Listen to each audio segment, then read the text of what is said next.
नमस्कार दोस्तों, क्या आपने कभी महसूस किया है कि जब आप किसी नए इंसान से बातचीत करना चाहते हैं तो आपके अंदर एक हल्की सी झिझक पैदा हो जाती है?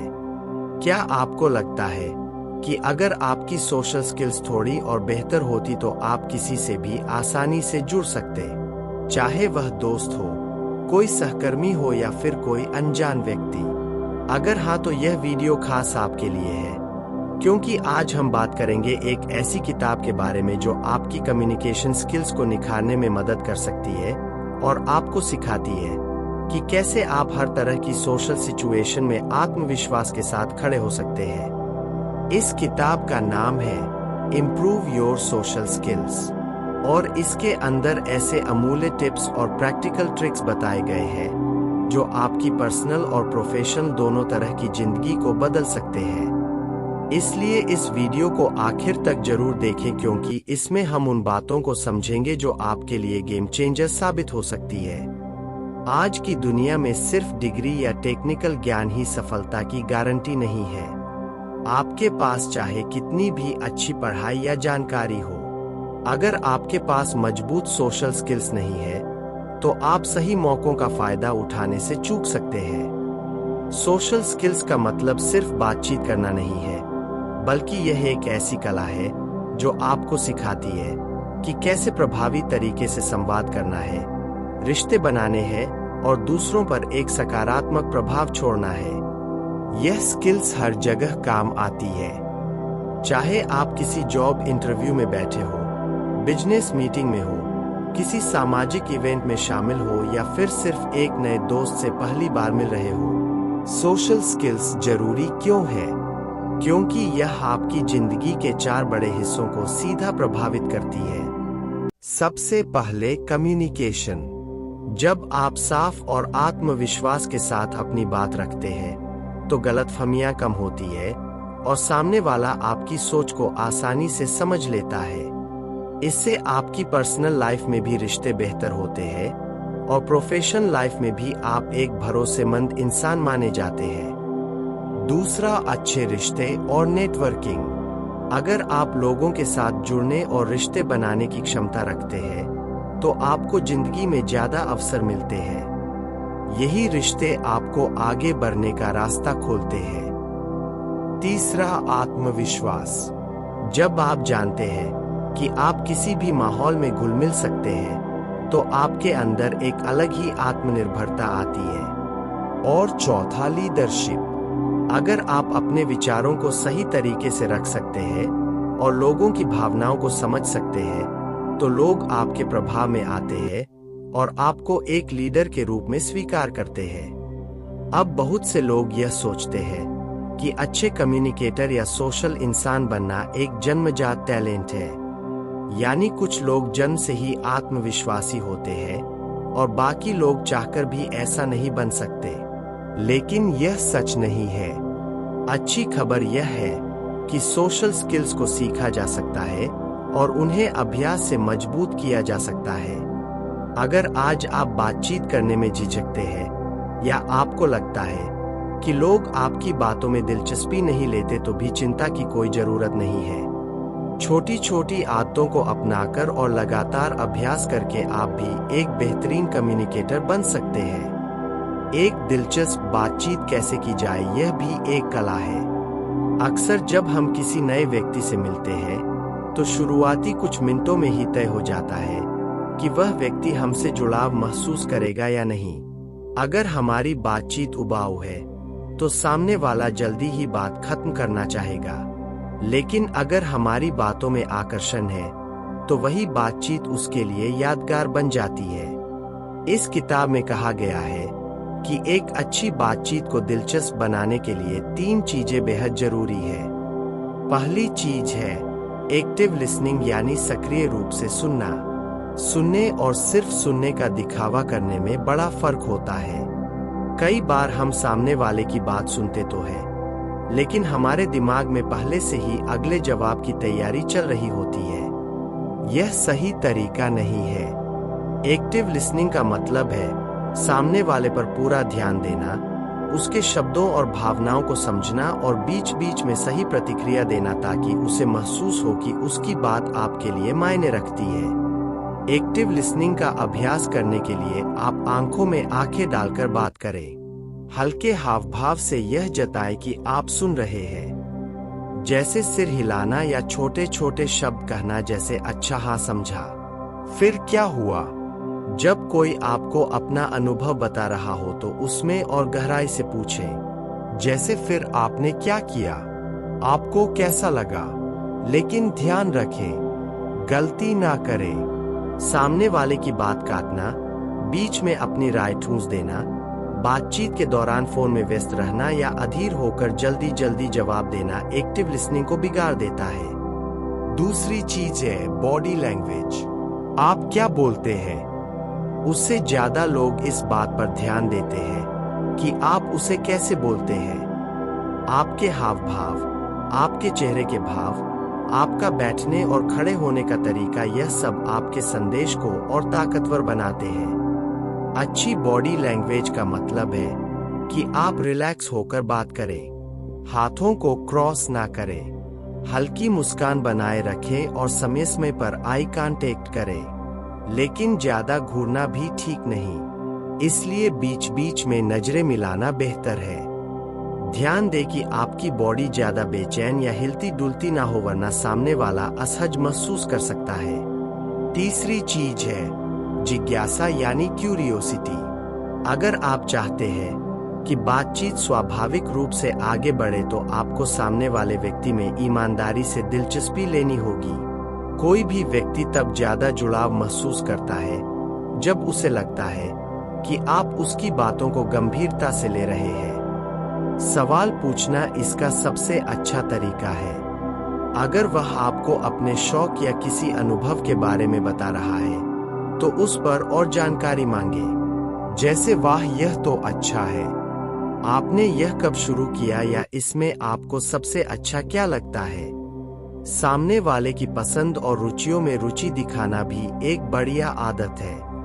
और हाँ, गलती यह ना करे कि सिर्फ अपने बारे में बोलते रह और दूसरे को मौका ही ना दे।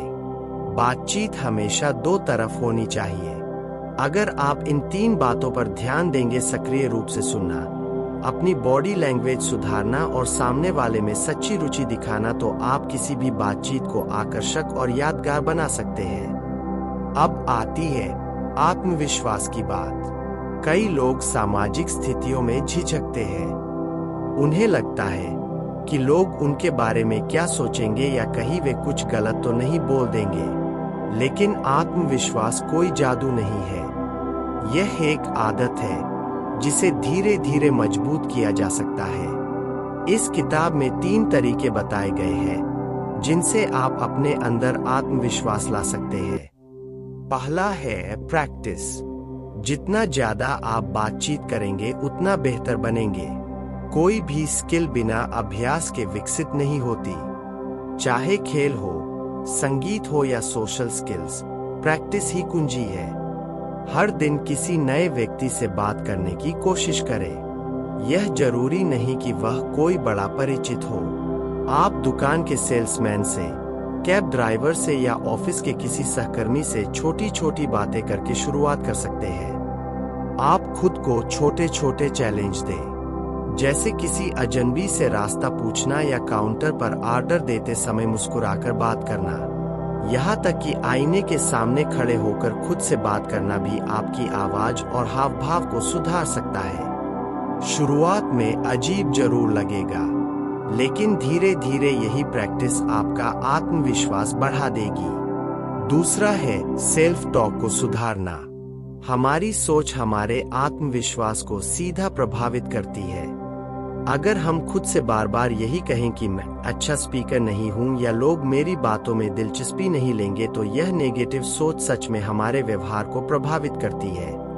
लेकिन अगर हम खुद से सकारात्मक बातें कहें, जैसे मैं हर दिन बेहतर हो रहा हूं, लोग मेरी बातें सुनना पसंद करते हैं, मैं आत्मविश्वासी हूं, तो हमारा दिमाग उसी हिसाब से काम करने लगता है।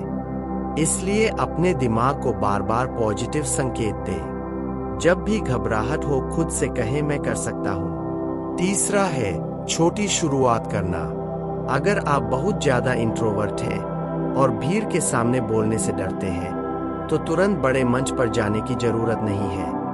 पहले छोटे छोटे कदम उठाएं, जैसे किसी अजनबी से कैसे हैं आप पूछना या किसी जानकार से आज का दिन कैसा रहा।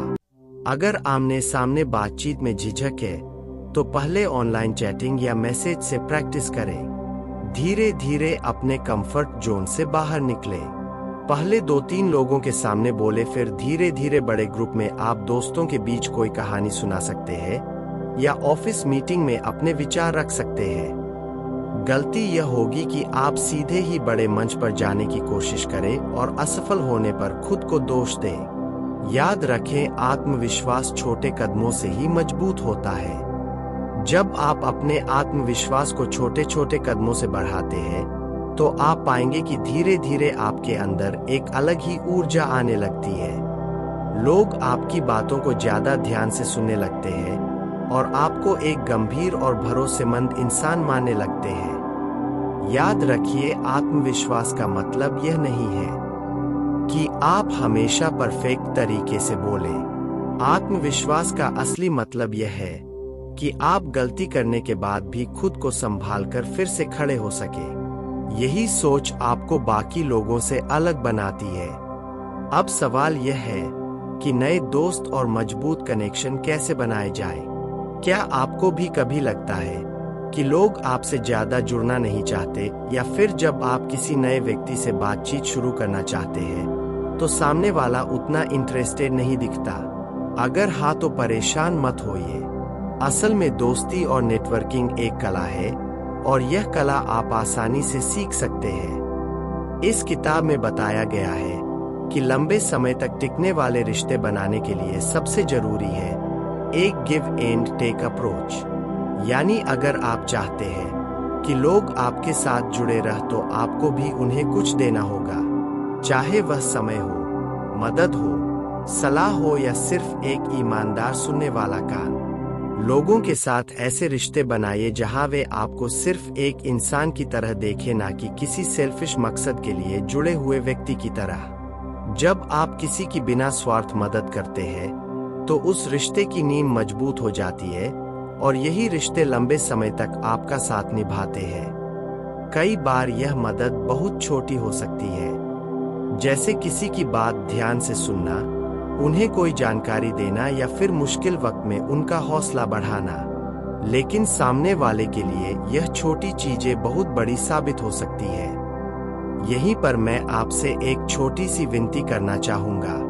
अगर आपको लग रहा है कि यह बातें आपकी जिंदगी को छू रही है तो अभी इसी वक्त इस वीडियो को लाइक कीजिए, क्योंकि आगे हम जिन बातों को समझने वाले हैं वे आपके सोचने का नजरिया बदल देंगी और मुझे पूरा विश्वास है कि अगर आप इन्हें अपनाएंगे तो आपकी पर्सनल और प्रोफेशनल दोनों लाइफ पहले से कहीं ज्यादा खूबसूरत बन जाएगी।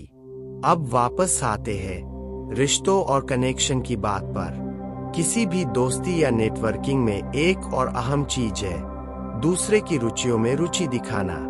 आपको कभी कभी ऐसा महसूस हुआ होगा कि कोई इंसान सिर्फ अपनी ही बातें करता रहता है और आपकी तरफ बिल्कुल ध्यान नहीं देता। ऐसे इंसान के साथ दोबारा बातचीत करने का मन नहीं करता। तो अगर आप अच्छे रिश्ते बनाना चाहते हैं तो इस गलती से बचें। बातचीत हमेशा दो तरफा होनी चाहिए। सामने वाले की पसंद, शौक और सोच को समझने की कोशिश करें। मान लीजिए कोई व्यक्ति म्यूजिक पसंद करता है और आपको उसके बारे में ज्यादा जानकारी नहीं है, फिर भी आप उससे पूछ सकते हैं कि उसका फेवरेट गाना कौन सा है या उसे किस सिंगर की आवाज सबसे ज्यादा पसंद है। इस तरह की बातें सामने वाले को यह महसूस कराती है कि आप सच में उसमें दिलचस्पी ले रहे हैं और यही जुड़ाव धीरे धीरे गहरी दोस्ती में बदल सकता है।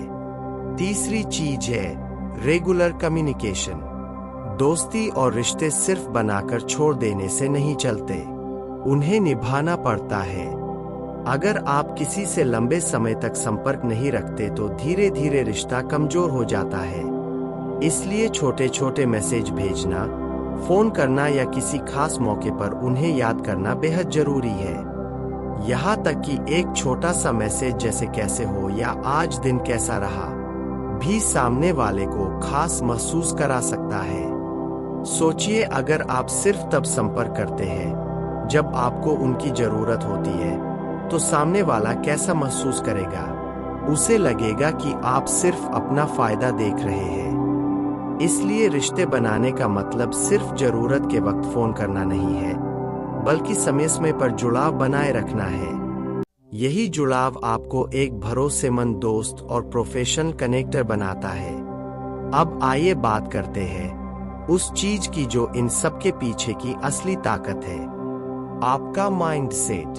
क्योंकि अगर आपका माइंडसेट सही नहीं है, तो चाहे आपके पास कितनी भी ट्रिक्स और टिप्स क्यों ना हो, आप उन्हें लंबे समय तक इस्तेमाल नहीं कर पाएंगे। माइंडसेट का मतलब है आपका सोचने का तरीका। क्या आप सोचते हैं कि लोग आपसे जुड़ना नहीं चाहते, या फिर क्या आप यह मानते हैं कि आप कभी अच्छे स्पीकर नहीं बन सकते? अगर हाँ, तो यह सोच ही आपकी सबसे बड़ी रुकावट है। याद रखिए, हमारी सोच हमारी हकीकत बनाती है। अगर आप अपने दिमाग में यह मान लेंगे कि मैं बदल सकता हूँ, मैं सीख सकता हूँ और मैं एक बेहतर इंसान बन सकता हूँ, तो आपका व्यवहार उसी हिसाब से ढलने लगेगा। लेकिन अगर आप बार बार यह सोचते रहेंगे कि कभी नहीं बदलूंगा, तो फिर सच में आप कभी नहीं बदल पाएंगे। इसीलिए किताब में कहा गया है कि सोशल स्किल्स की नींव सिर्फ प्रैक्टिस या ट्रिक्स नहीं है, बल्कि एक सही माइंडसेट है। दोस्तों, क्या आपने गौर किया है कि जो लोग जिंदगी में आगे बढ़ते हैं, वे सिर्फ किताबों के टॉपर या डिग्री वाले नहीं होते। असली फर्क लाती है उनकी स्किल्स, खासकर यह कि वे दूसरों के साथ कैसे जुड़ते हैं। आप किसी भी सफल इंसान को देख लीजिए, चाहे वह बिजनेस लीडर हो, पॉलिटिशियन हो या कोई आर्टिस्ट, उनकी सबसे बड़ी ताकत सिर्फ उनका टैलेंट नहीं है, बल्कि यह है कि वे लोगों से जुड़ना जानते हैं, उन्हें इंस्पायर करना जानते हैं। अब सोचिए, अगर यही ताकत आपके पास हो जाए तो आपकी जिंदगी कैसी होगी? आप जहां भी जाएंगे, लोग आपको नोटिस करेंगे, आपकी बातें असर करेंगी, आपके रिश्ते मजबूत होंगे, और सबसे बढ़कर आप खुद को और ज्यादा आत्मविश्वासी और खुश महसूस करेंगे। अब बात करते हैं उस असल आर्ट की जिसे हम बॉडी लैंग्वेज कहते हैं। आपकी बॉडी लैंग्वेज ही असल में सबसे पहले लोगों तक आपका मैसेज पहुंचाती है। आप कुछ बोलने से पहले ही आपका चेहरा, आपकी आंखें, आपके हाथों का इस्तेमाल सामने वाले को बहुत कुछ बता देते हैं। अगर आप झुके हुए खड़े हैं, नजरें नीचे हैं, या बार बार बेचैनी से हिल रहे हैं, तो सामने वाले को यही लगेगा कि आप कॉन्फिडेंट नहीं हैं। लेकिन अगर आप सीधा खड़े हैं, आंखों में नजर मिलाकर बात कर रहे हैं और हल्की सी स्माइल रखे हुए हैं, तो यह आपके आत्मविश्वास की झलक देता है। किताब में बताया गया है कि सिर्फ 7% मैसेज शब्दों से जाता है, बाकी 99% आपकी आवाज के टोन और बॉडी लैंग्वेज से जाता है। यानी अगर आप चाहते हैं कि लोग आपको सीरियसली ले, तो आपको अपने वर्ड्स के साथ साथ अपनी बॉडी लैंग्वेज पर भी ध्यान देना होगा। अब सोचिए, अगर आप किसी मीटिंग में गए और आप हर बार बोलते वक्त नजरें झुका रहे हैं, तो लोग आपकी बात पर भरोसा क्यों करेंगे? वहीं अगर आप आत्मविश्वास से बोले, नजरें मिलाएं और आवाज साफ रखें, तो वही साधारण बातें भी ज्यादा असरदार लगेंगी। इसके अलावा बातचीत में साइलेंस का इस्तेमाल करना भी बहुत जरूरी है। कई बार लोग जल्दी जल्दी बोलते जाते हैं क्योंकि उन्हें लगता है कि रुकने से सामने वाला अनइंटरेस्टेड हो जाएगा। लेकिन हकीकत यह है कि पॉजेस आपकी बात को और ज्यादा पावरफुल बना देते हैं। जब आप थोड़ी देर रुकते हैं, तो सामने वाले को आपके शब्द अब्सॉर्ब करने का मौका मिलता है, और यह पॉज आपके आत्मविश्वास की निशानी भी होता है। अब चलते हैं एक और अहम स्किल पर, लिसनिंग, सुनने की कला। अक्सर लोग बोलने की प्रैक्टिस करते हैं, लेकिन सुनने की प्रैक्टिस नहीं करते, जबकि असली कनेक्शन तब बनता है जब आप सच में सामने वाले को सुनते हैं। कई बार हम सिर्फ इस इंतजार में रहते हैं कि सामने वाला कब चुप हो ताकि हम अपनी बात कह सकें। लेकिन ऐसा करने से सामने वाले को लगता है कि हमें उसकी बातों की परवाह ही नहीं। अगर आप सच में स्ट्रांग रिलेशनशिप्स बनाना चाहते हैं तो एक्टिव लिसनिंग सीखनी होगी। एक्टिव लिसनिंग का मतलब है कि आप सामने वाले की बातों पर ध्यान दें। बीच बीच में छोटे छोटे जेस्चर्स दें, जैसे हाँ एम समझ गया या सिर हिलाना, ताकि सामने वाले को लगे कि आप इंगेज्ड हैं। और सबसे जरूरी बात, उनकी बातों को दोहराकर कंफर्म करना। जैसे अगर कोई कहता है मुझे काम में बहुत स्ट्रेस हो रहा है, तो आप कह सकते हैं तो तुम्हें काम का प्रेशर ज्यादा महसूस हो रहा है। यह छोटी सी चीज सामने वाले को यह एहसास कराती है कि आप उसकी फीलिंग्स समझ रहे हैं। यही चीज ट्रस्ट को और गहरा करती है। अब आता है एम्पैथी यानी संवेदनशीलता। यह स्किल आपकी कम्युनिकेशन को एक नए लेवल पर ले जाती है। एम्पैथी का मतलब सिर्फ यह नहीं कि आप किसी की बात सुने, बल्कि यह कि आप खुद को उसकी जगह रखकर सोए। जब आप सामने वाले के नजरिए से उसकी परेशानी या खुशी को महसूस करने लगते हैं तो आपका रिश्ता और गहरा हो जाता है। किताब में लिखा है कि एम्पैथी से भरा हुआ इंसान कभी अकेला नहीं रहता, क्योंकि लोग जानते हैं कि उसके साथ अपनी बातें बांटने से उन्हें कंफर्ट मिलेगा। आपने गौर किया होगा कि कुछ लोग ऐसे होते हैं जिनसे मिलकर ही अच्छा लगता है। आपको लगता है कि उनके पास कोई जादुई ताकत है। असल में वह उनकी एम्पैथी होती है।